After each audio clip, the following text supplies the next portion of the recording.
friends, and welcome to another episode of Booked, a place to explore the realms of creativity. Today's guests are Leslie Kurt and C. Marie. Thank you so much for joining me, both of you.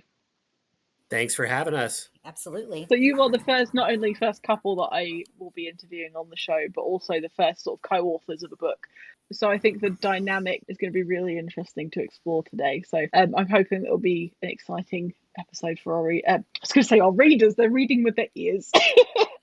That's still reading. It is still reading. I agree with you. What made you both take the plunge to write a book together? Well, I come up with the idea for the concept, rather, for Concubine Dreams toward the end of Appalachian Siren. I was just finishing it up. And I come up with the idea of an incubus and a succubus visiting a woman and a man separately, and they had parallel stories. I started ideating immediately after finishing Appalachian Siren, and the characters I come up with were the same. They were essentially both. There's Shannon and there's Cody. The characters I came up with were both Cody. They were both this nerdy engineer, and I struggled with this. Now, Calliope has wanted to write for longer than I had, and I approached her and I said, I need help. And she's always helped me with my stories. Always been she's my alpha reader. I bounce ideas off of her, and she's always been very supportive. And I said, you know what? Why don't you pick a character and you write it? I got this idea. It's going to be parallel stories, and then they converge. Interesting. And later that night, Calliope, what happened? I kind of just, I had Shannon popped into my head, and I just let her run. She's just this wild woman, and so when he gave me he kind of pitched his idea to me, I was like, all right, maybe. So I just kind of told him what I thought about how she could be, and he told me to write it. So I just picked it up and kind of ran with it, and she became like a character living in my head, taking up all the space. So yeah, she just kind of took up space in my head. She took over, and now we just ran with it, and we went back and forth. And of course, we'll touch on how writing a book together was going. But yeah, it was good. And she just kind of took over. I think that's fantastic. It seems like you already had the kind of creative collaboration relationship anyway. From what I hear, it seems to be that you were lacking sort of a female perspective and getting into the female sort of headspace, or was it that you couldn't get another character's sort of personality out there, Leslie? I could have I created a male character and a female character, and they were both who Cody turned out to be. So I didn't care. Okay. I let her pick a character. I said, pick one, male or female, give them a name, tell me about them. And she told me her name was Shannon, and she ran with it and she did a kick-ass job with her. Well, thank you. That. Oh, that's nice. So I imagine working with, I've worked with my husband a little bit, and I sometimes find it challenging to hear the word no when I think I'm right. Did you guys have any hurdles in terms of like putting on your creative hats and putting down the relationship hat, or did they sort of coincide pretty well? Oh, we butted heads. I was just going to say, I'm going to let Leslie take the lead on this one because he will say it more diplomatically than I would. Yeah, we butted heads. I wouldn't recommend co-writing a book to a newer author. Interesting. Or a newer couple. Yeah. Yeah, it's challenging. Okay. But to pull it off is a testament to your relationship. I don't know if you've ever heard of Jonathan Butcher. No, I haven't. He and his wife, Michelle von Ashen, I think is her pen name. Ashen or Ashen, I'm not sure how you say it. Hmm. Yeah, they wrote Motel Sticks, Hmm. and he also said it was challenging for him too. You got people write at different paces. You get different Mm. creative visions. It's just it requires a lot of patience, a lot of listening to the other person, Hmm. and like for example, we converged, and then the second act snapped together after Hmm. we had the first act. The first act was probably the most challenging. Well, the most challenging was the editing, but we hired a developmental editor, great developmental editor, Rod Gilly with RDG Books. Throwing that plug Oh, I out know there. Rod. He's a legend. Yeah. Yeah, yeah, he's a great guy. Um, he basically made us rewrite the second and third act, which turned out great. But the interesting thing about this story is we couldn't agree on an ending. Huh. The ending We did is struggle with that. a compromise. Hmm.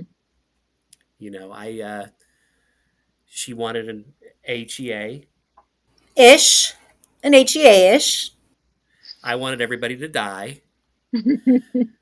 And I wanted there to be potential for maybe a sequel. there Hmm. is, there is. We were going to go with three separate endings, kind of like a choose your adventure. If you're a Oh. psychopathic homicidal maniac, choose this ending. If you're a hopeless romantic, choose this ending. Or if you Uh-huh. want to know what really happened, choose this ending. And that's the ending we went with. Is it the choose your Cool. own adventure thing because we're both Gen X and that was a big thing with us growing up? Maybe. Oh, maybe. Maybe a future book. That's what you could work on. Right. Because then you could both have exactly what you want and not have an argument about it. Did you find that it was easy for you to both come to an agreement, or were there some things where either of you were sort of more passionate about a point? I probably butted heads on everything from Shannon's perspective Okay. because I felt so connected and protective of her that I felt like Mm-hmm. anything he was saying to me about her Mm-hmm. irked me just a little bit. And so I would start Interesting. it would get the defenses up. Mm-hmm. So that's why anytime we butted heads, it was pretty much always my fault. I will agree to that. But I was very protective of Shannon Of and course. I didn't want to make changes to her. I was protective of the plot. Mm-hmm. So I was kind of the control freak when it came to the plot. I let her have free Kind reign of. with Shannon. I did. Mm-hmm. And Derek, the male antagonist. Mm-hmm. Oh, I loved Um, Eric. yeah. And so except for the ending, the ending was a compromise. Okay. And she did provide a lot of input and feedback with the plot. We did go back and forth a lot. So Mm-hmm. it was democratic. Well, that's good. I mean, you're still here to tell the tale and in the same Yes, room, so Yes, it's probably that's not true. that bad. I still have all my body parts. Good for you. As I'm do proud of I. you. So, okay, so I'm trying to imagine. I've never written anything with anyone, let alone somebody that I live with. How did you split the load? Because for me, I'm like this little creature that has to be left alone with my writing, and nobody talked to me, and I can't. I'm terrible at collaborating with people. I think I'm just revealing that about myself. I'm not a team player. Oh, same. Yeah, how yeah, thank you. I'm glad I'm not it's not just me. So how do you split up the load? Did you say like you take this chapter, I'll take this chapter, or did you Sort of. different perspectives? Like how did that work? Yeah. Well, we wrote an outline, which was a new Mhm. thing for me. Appalachian Siren was 100% pantsed, Okay. and I had to have some kind of outline. So I said, here's the overall plot, and let's start the first act with alternating POVs. Okay. You got chapter 1, 3, 5, and 7. I got 2, 4, 6, and 8, and then we're going to Mhm. converge. Can I just Right. interject here and say, like, about 70,000 times before chapter 5, that outline changed? It did. Really? So, yeah, just throwing that out there. I tried really hard to plot, but sometimes things come up. And Yeah. that's true. Yeah, and we're happy with the final Mhm. product, but chapter one mirrors chapter two. Kind of similar things are happening in these lonely characters' lives. It's really the intro to them and their introduction to their assigned concubine, Mhm. which is plural for concubus, which is Mhm. the gender neutral term for an incubus or succubus. And Shannon had an incubus, Mhm. and Cody had a succubus. Mhm. And so they kind of went through similar but much different experiences through different lenses. And Mm. I think that's where two authors really, really helped this story. You don't see, I don't want to say it's super unique because everything's already been done before. But I Yeah. agree with you on that. That allows such different perspective for different main Mm. characters. Yeah. For sure, yeah, because you've both had totally different life experience up to the point where you've met each other, and I mean even afterwards, and you're it's very difficult for a singular person to, yeah, you can create a different character, but it's still all going to be based on your own experiences. So yeah, no, I agree with that.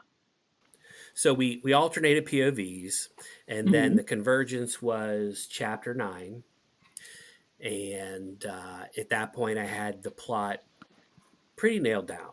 Okay. It got pretty, it was pretty solid and concrete at that point, and we were still up in the air with the ending.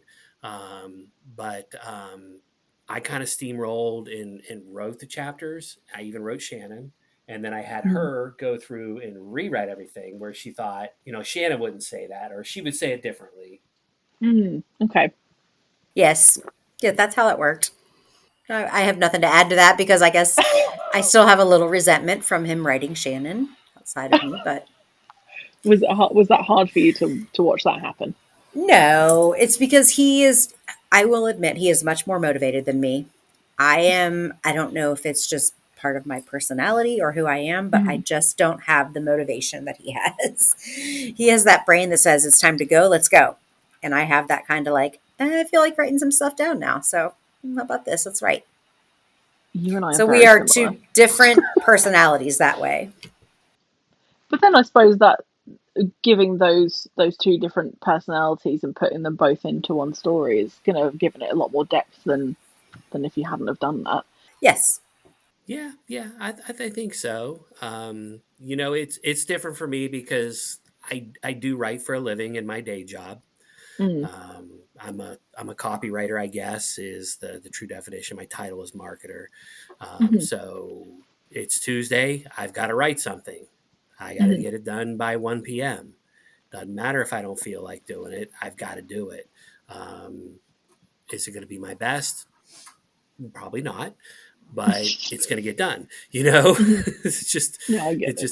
it's time to make the donuts, as we'd say, which is probably something you've never heard of, Saffron. It was Again, an you old are Dunkin' you Donuts are commercial. dating yourself, babe. You are telling people how old we are with that.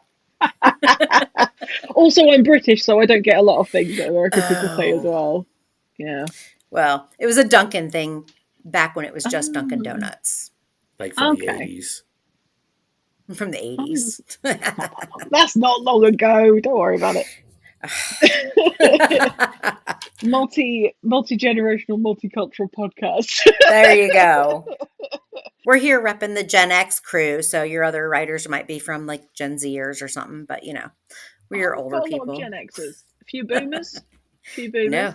Oh, nice. Yeah, I've got a wide Cool. range of people. Yeah, Well, I that's think it's really nice. awesome. Multi-generational inclusive. That's the goal anyway. I've had a little bit of back and forth with you, Leslie, about the difficulties in marketing like Yes. erotic horror and the sort of extreme horror genre, for example. We haven't said anything particularly offensive or upsetting, but I will say that there are, from this point, there might be some subjects that we mentioned that make people uncomfortable. And if you do sort of struggle with erotica and horror, then I just stop listening to this now, just in case. Yeah, yeah, for sure. I will say, as So someone mm, with one and only trigger warning, there is no animal abuse talked about. thank you. I appreciate that. That's my hard line as well. Pretty much anything goes for me except animal abuse. I can't cope with it. Same. Um, yeah. everybody's got to have a line somewhere. But so when it came to sort of marketing this book, how did you? Where did you start? Because I understand that you've had a few sort of speed bumps coming your way. Well, this one was difficult Hmm. um, because most extreme horror fans really like stuff more based in reality, which Hmm. they don't they're not real big fans of supernatural. It is supernatural.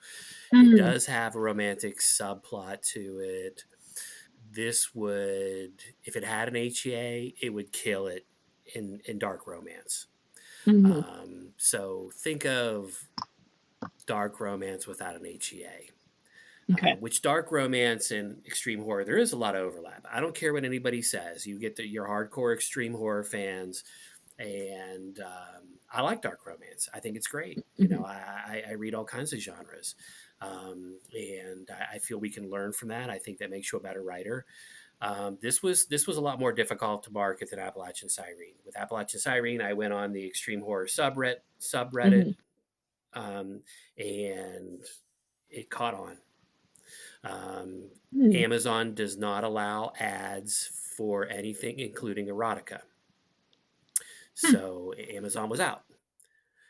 I can market on Facebook. So Facebook ads, it is. Okay. Twitter, it is. Hmm. That's really the only marketing. My hands are tied. I think another interesting thing is the book was banned on Barnes and Noble. I remember. Yeah. Yeah, I went wide with it initially because I didn't do as well as I wanted with Kindle Unlimited with Appalachian Siren, so I figured I'd try an experiment. Let's go wide, see what Okay. happens. Hmm. And within, let me see, I got a sale on Barnes and Noble, and within a Hmm. few days, it was taken off their website, and Appalachian Siren was taken off as well. Hmm. It showed back up, but it was buried. It was unsearchable. My name was unsearchable. It's Hmm. been unsearchable from the beginning from Apple Books. You couldn't buy it. It's no longer on there.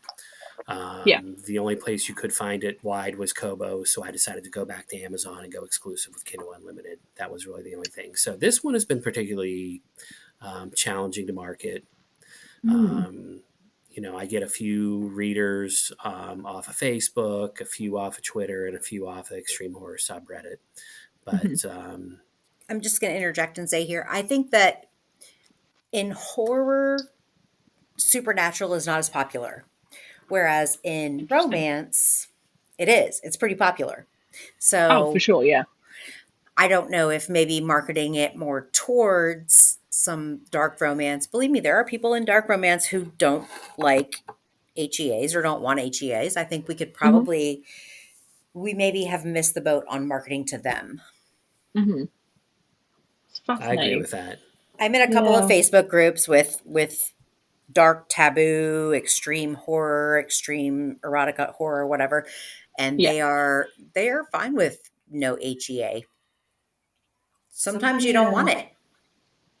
That's true. I mean, I absolutely like one of my least favorite things about books or movies is the romantic element, and when that doesn't work out for them, I'm excited about it because I'm like, yeah, what was the It's too point? predictable. It's way too predictable, yeah. But then Yeah. some people like the comfort of the expected, don't they? And you're trying to sort of market to people who are in like a multifaceted niche of like this thing, don't like that thing, like this thing. So, and also being restricted on those websites where a majority of people are going to find their books.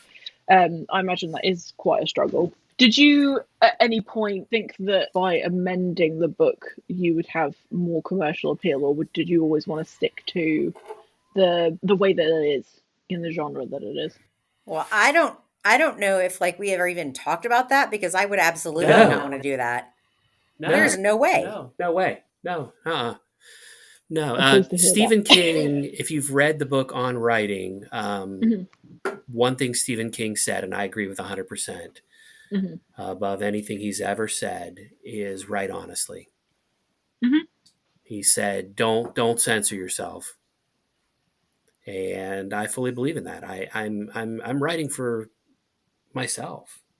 And I'm I know going that to sounds chime in on that selfish. and say like Hmm. I write my story. If you don't like my story, go read something else. I ain't changing it for somebody.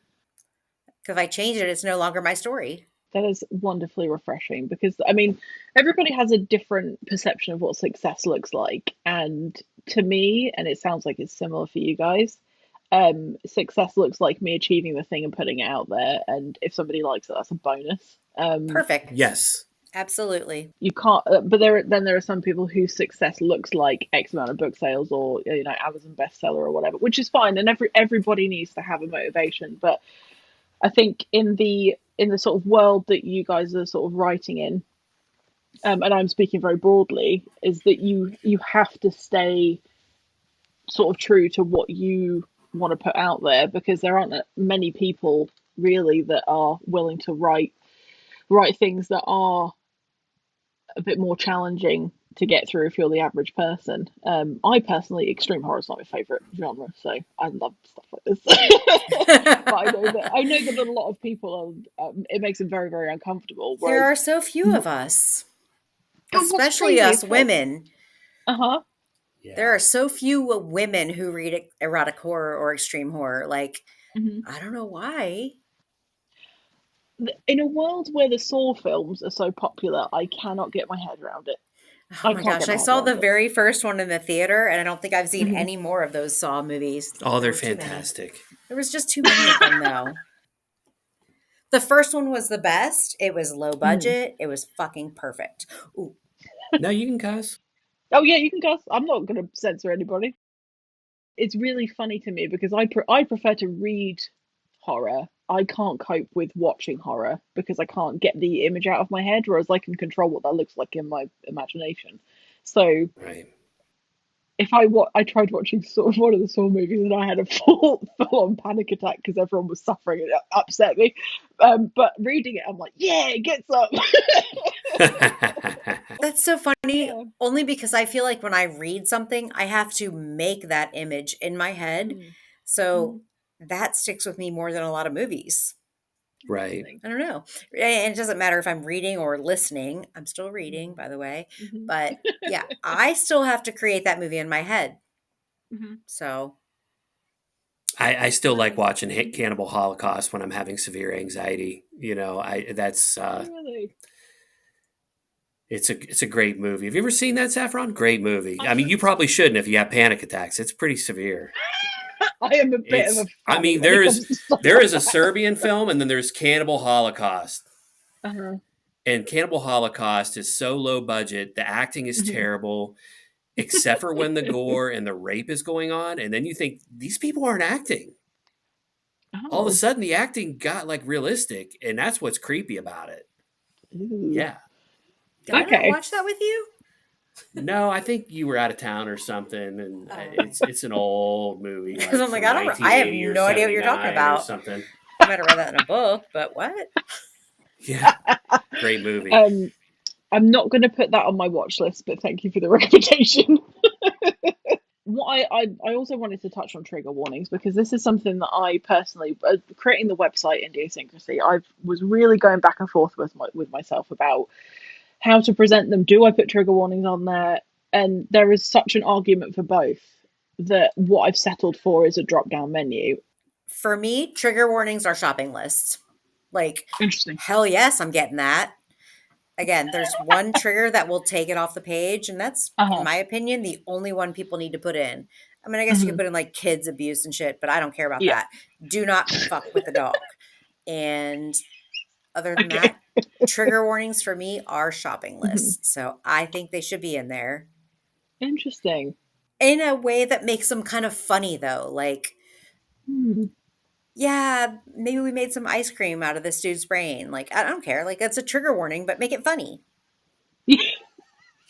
She's referring to Butcher and Blackbird. No, that was cum made into ice cream. Oh, jeez. Brains. If we're going to get it right, let's get it right. It's not extreme horror. It's just kind of like a rom-com. I guess a dark rom-com. Dark comedy. Dark rom-com. That's a good one. Like a dark rom-com, I guess. I mean, because there's a cannibalism and shit in it. So, but it's still a love story. Oh. Sorry. I had never viewed the trigger warnings list as a shopping list before, but that's actually how I use them. I'm like, okay, what's this Yeah, got in it? Because I don't personally don't love paranormal stuff because the horror for me comes with, could it actually happen in real life? Um, or real I life as like I know that. it anyway. However, yeah, I find that I'm like, okay, is there going to be enough excitement in here to keep my attention? Because it needs to be exciting all the way through for me as well. What about you, Leslie? What do you think of trigger warnings? I got slammed for adding them into Appalachian Siren. And I think that's the difference between extreme horror and dark romance. She suggested putting them in because the shopping list thing, and Hmm. I did my best. Hmm. I was told several things. You spoiled it was one of them. Right. The other one was you missed a few. You know, there was people telling me that well, there were snakes in the book. You didn't put that as a trigger. Oh Sorry. wow. Yeah, you're going to miss some, you know? So, I mean, if you look at the trigger, there's just a content warning in the front of Mm, Concubine Dreams that says, hey, yeah. you know, you consider this is for a mature audience. I Hmm. don't have it in front of me, but, you know, hey, you've been warned. There's no Hmm. children in the book, no Yeah. domestic animals are harmed, but anything Hmm. else is fair game. Yeah. I think that's That's a really good trigger. yeah, it is. It kind of tells people if you are sensitive to things anywhere near this genre, then this is not for you. Um, Right. and that's what people often forget is that. So, for example, the people that complain that there are trigger warnings there, if you see the words trigger warnings, you don't have to keep reading it. You don't have to keep reading those Exactly. warnings. You can stop yourself from reading them, and this is something that Skip I've over them and really move on. struggled with. Exactly. So I've put a drop down menu on the website because then if people want them, they can have them. Because I don't, I'm in this like diplomatic place where I don't want people who have, struggles with really specific things to be alienated, but I also don't want people to have the book that they're spending $12 on to be, spoiled. So I'm hoping that'll be good enough for people, but you never know, and I you're think never going that'll to be please good. everybody. I hope so. I think so. But it must be. It's. I don't know. It's there's this. I don't know if you guys like Ricky Gervais. I'm a big fan of his comedy, and he does this bit about Ricky Gervais. He's a British comedian. Oh, I know who Um, he is. yeah, big on animal rights and jokes about everybody, and no demographic is left unjoked Love it. about. But he talks about trigger warnings, and there's this website called Does the Dog Die or Did the Dog Die? And he I talks love about that the. website. It's I great. use it all the Um, time. that's the only thing I really care about because I will cry if a dog dies in a film. I will Um, legit stop a book. yeah, I'm like, there's no need for that. All the gore and stuff, I'm like, oh You whatever, can yeah, that's kill, cool. okay, people are going to like hate me for saying this, Uh-huh. but kill all the babies you want, kill all the fucking elderly people and people you want, but for fuck's sake, do not touch the pet. I think I like animals more than people. Anyway, it's books, it's fiction. Yeah, it is fiction. And unfortunately, I have an Yeah. idea about it. My dog told me this story. And I won't read it.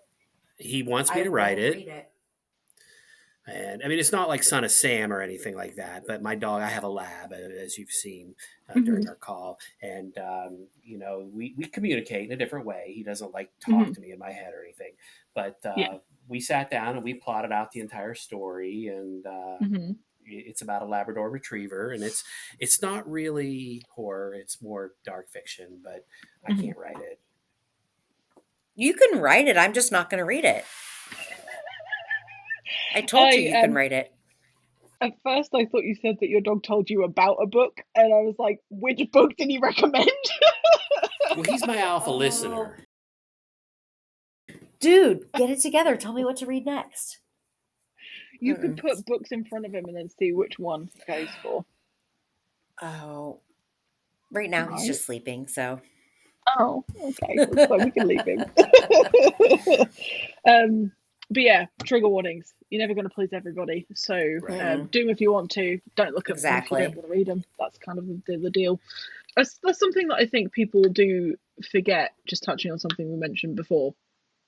is that largely it's fiction, and a lot of things that people write about happen in real life, can happen in real life. They're difficult subjects, or they're people's sort of intrusive thoughts, and they're kind of down on paper, and nobody is being harmed unless it makes you uncomfortable and you don't want to read it. But people kind of forget that if they're reading about this horrendous thing, nobody got hurt. You just read a book and it's fine.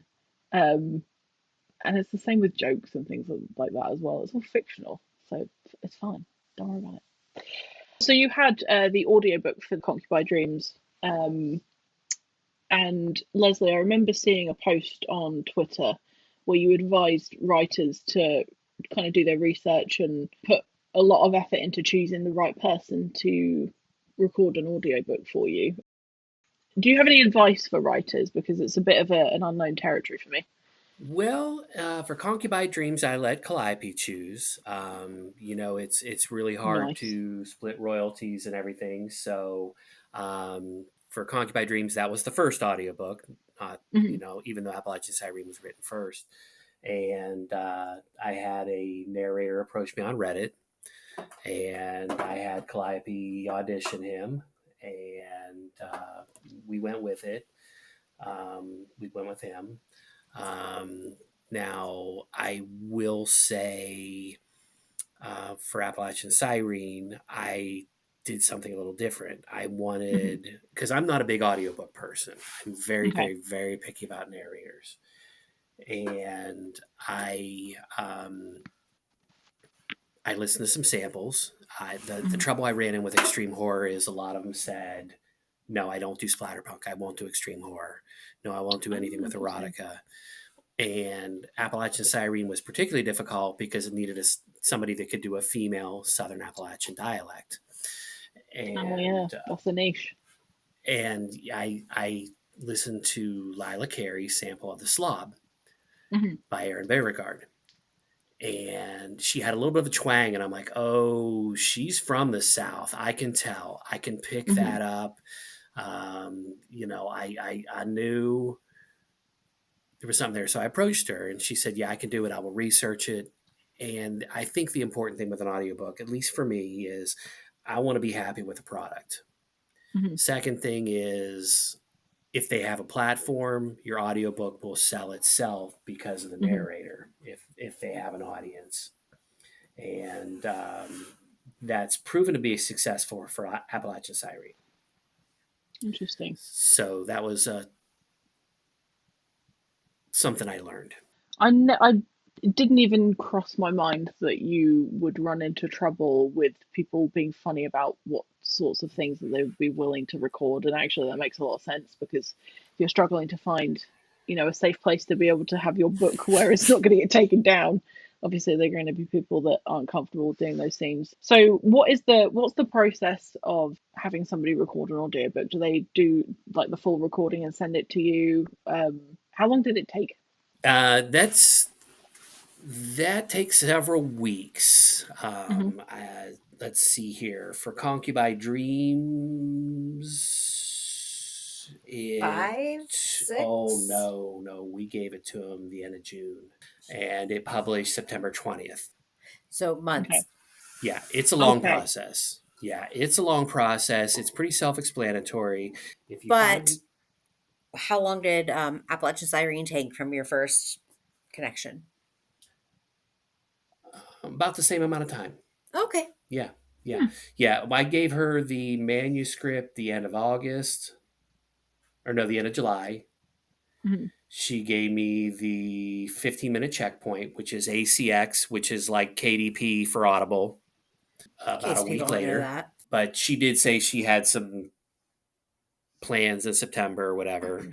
And she had everything brushed up and wrapped up the end of September. I went through, we had some revisions, very small revisions. And then it was published October 18th. So it's a several month process. It's not quick. So did you have like many notes, or do they do like a very small amount of it and then you say, okay, yeah, we can keep going like that? Is it like editing a book is what I'm trying to get at? You have a 15-minute checkpoint with ACX. With Okay. ACX Audible. Right, with Audible, and that's where you start, even if you want to go wide. Right. Which is pretty much they'll record your first chapter, and it's, hey, do you approve of this or not? That's your opportunity to say no, we're not going forward with this, or yes, let's keep going. After that, Okay. you're locked in. Then they upload the files, and you proof listen. Hmm. And you go through misreads, you go through pronunciations, anything like that. And then they're supposed to have 10 days. I'll just say that. Hmm. Don't be passive aggressive. Well, not all narrators are the same. We'll just say that. And the final Sometimes product of things both don't is happen good. like that. The book's Okay. good. Sometimes things don't happen in that order. Just say Right. Okay. that. Yeah, Concubine Dreams turned out great. Yeah. Appalachian Siren turned out great. Hmm. It was a different experience with each narrator. But we got there with both of them. I mean, you're going to get that with people anyway, aren't you? Yeah. No, but I thank you for answering that. I mainly asked that for my own curiosity because I've never had the chance to talk to somebody about the process before. So thank you for that. Well, It's you're fun. welcome. No worries. I feel like it's going to be helpful for other people as well because so many people are in different stages of their book, and you're going to get listeners who love books and they love reading and they don't write and they want to know the behind the scenes stuff, and you've also got writers who are hopefully going to be listening to this, and your fellow indies or even in the sort of traditional publishing world Right. that benefit from getting a bit of insider perspective, even if your experience isn't going to be the same as everybody else's. It's good to know it to compare. um so just a quick sort of question that just popped into my head. um this is to both of you. So because the books because of this specific book, so Concubine Dreams, was this always going to be an indie book because it's difficult to have a sort of traditional publishing trajectory for books like this? It's near impossible to get an extreme horror book traditionally published. Yeah. I've never had an interest in traditional publishing. Hmm. Like I said, I don't do this. I do this for myself, for Hmm. the creative release, to share the experiences in my head. Hmm. It's something I can be proud of.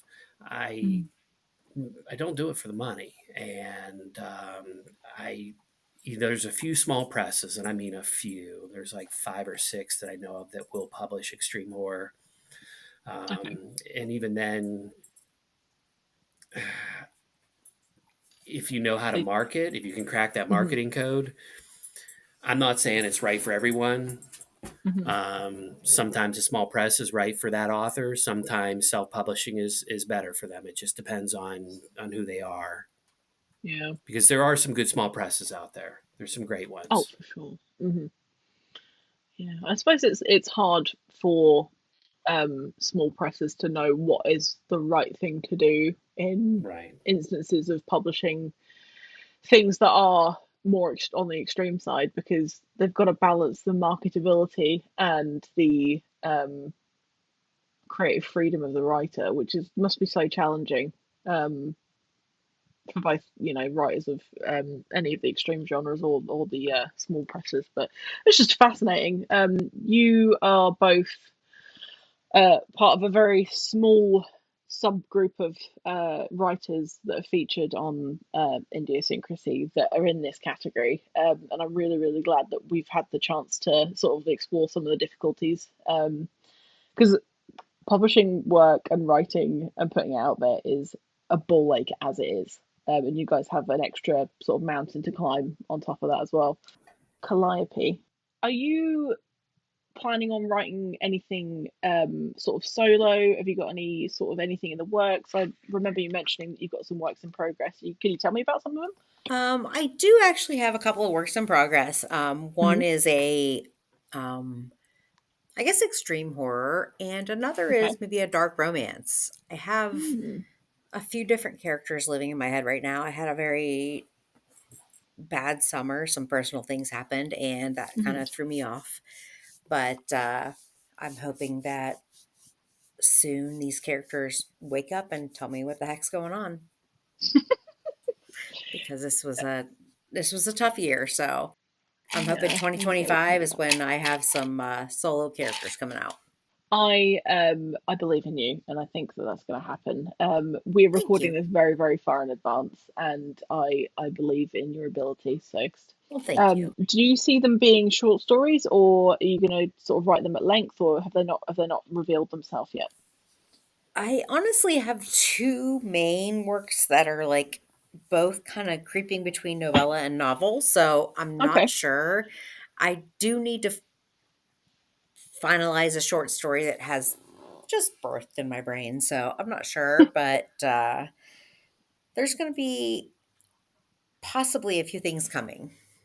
cool. That's very exciting. I remember you saying earlier that you don't sort of sit down and schedule time that you're going to write. You kind of do it spontaneously. I do the same thing. And is it frustrating for you, like it is for me, where you're like, well, I know that it's going to go here, but I haven't got the energy or brain space to get it out yet. I don't know that it's frustrating that it's like not here right now. I get more frustrated Mm, with my brain, like, where the F are you, character X or character Y? Like, where are you? Why aren't hmm, you like telling me what's going on? These are just stories interesting. that live in my head. So Mm, if they don't tell me what's going on, I ain't gonna write them down. fascinating. I look, I've actually spoken to a few writers now who have said sort of similar things where the characters are like, okay, hello, I'm here today, so now this is Yeah, what's happening, that's and what then it they go into is. hiding. Very excited to hopefully read those in the not too distant future, of course. Um, and what about you, Leslie? Have you got anything sort of in the works? I know that some things might have been released by the time the episode comes out, but what have you got going on right now? Well, I'm working on the sequel to Appalachian Siren, Exciting and times. I hope to have that out around the time of this podcast Great. publication, Mm-hmm. which either right before or right after it. Mm-hmm. I'm stuck on a little segue here, and I've decided starting on Thursday I'm going to put square brackets in, and I'm going to skip that segue, and I'm just going to plow right through the rest of it, and then I'm going to Or come you could back and just I'm going to ask me finish and that maybe I could segue. help you. I've talked to you about it. We could talk about it again. Well, we'll get to that. We'll get to that. We'll talk But about it's that it's after the it's just a podcast. segue, and I've learned a lot of things since writing Appalachian Siren, and I'm trying not to Mm, do those same things that I wouldn't do again. Um, I have a couple. I'm not supposed to know this yet, but I've okay. got two short stories that will be published in anthologies.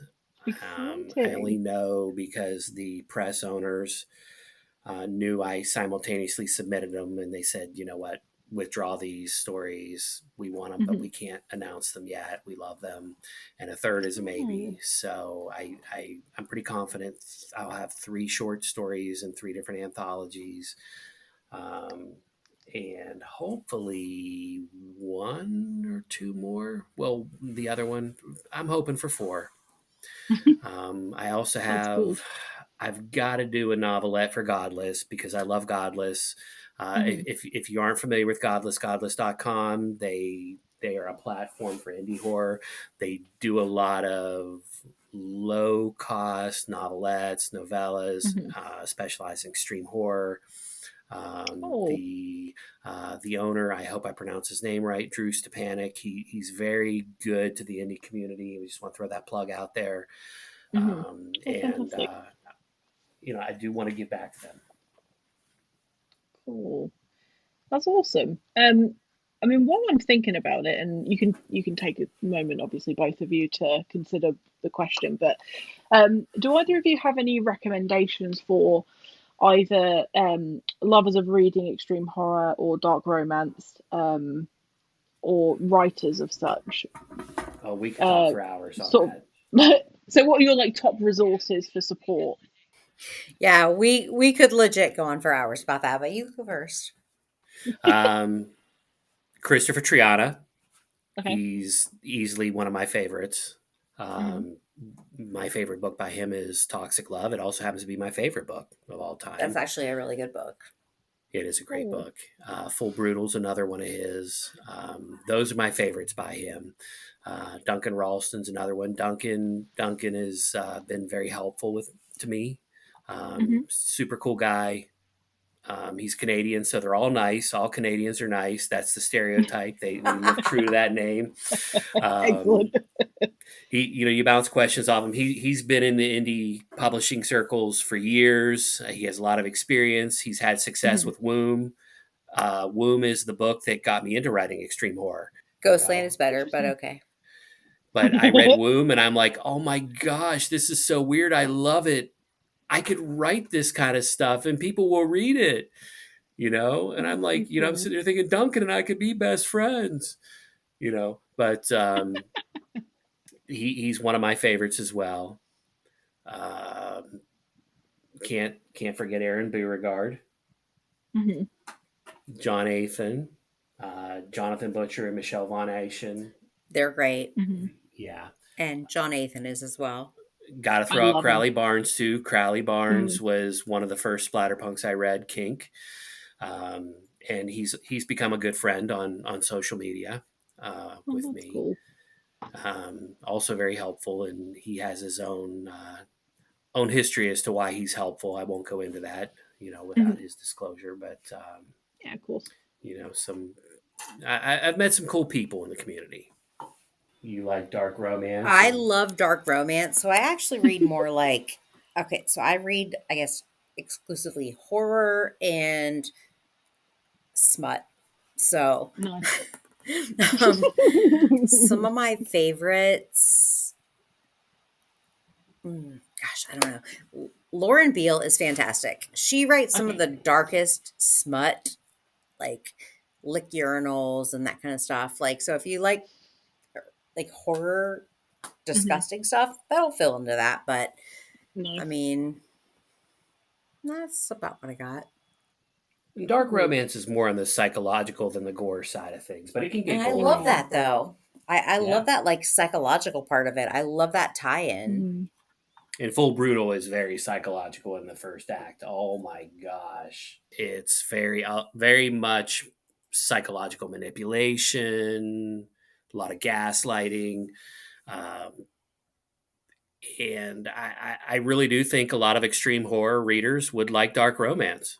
Oh, that was a good one. Yeah, they do seem to connect to one another.